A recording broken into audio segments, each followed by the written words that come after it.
Makin kesini, makin banyak anime mingguan tiba-tiba nggak jadi tayang. Ini sebenarnya ada apa sih? Mereka butuh perpanjangan waktu produksi atau emang ini cuma akal-akalan kapitalis?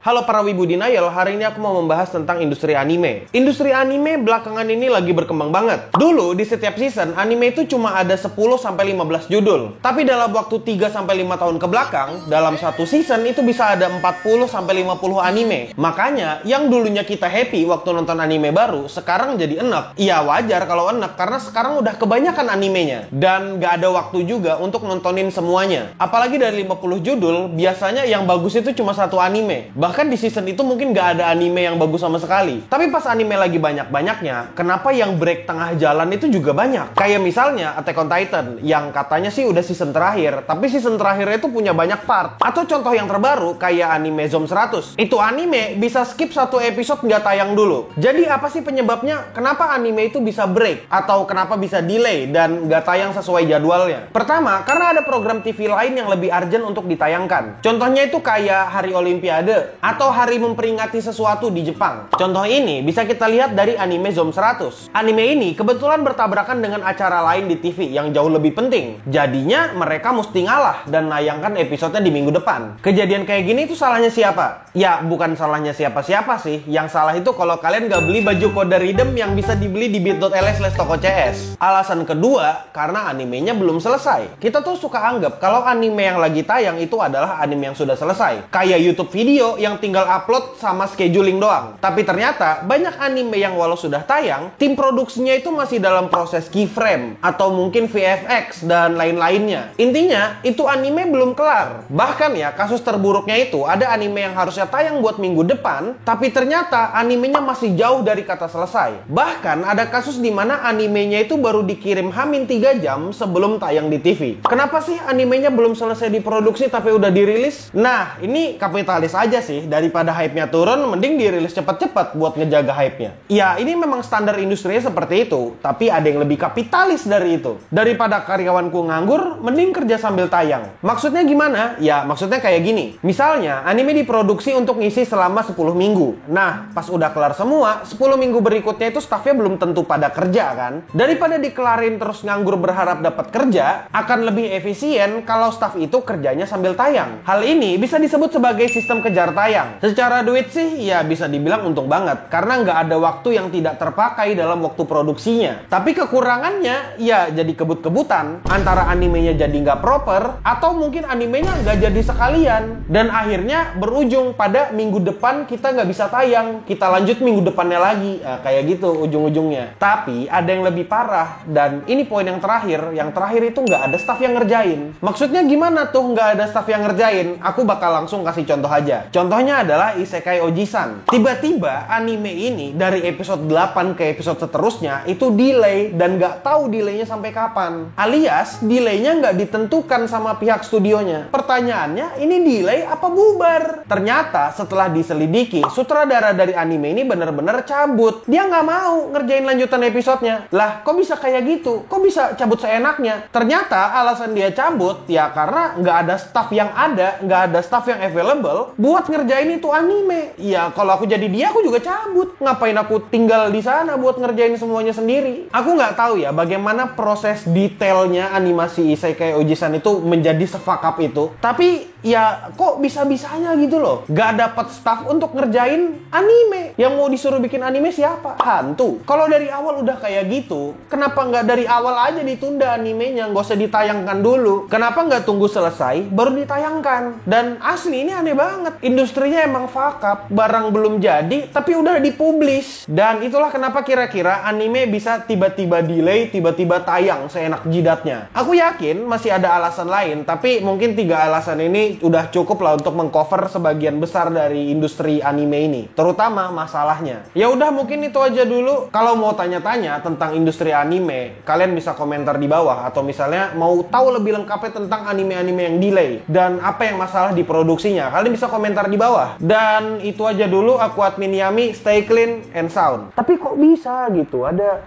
studio yang ditinggalkan sama staffnya? Itu dongo. Emang kenapa lagi?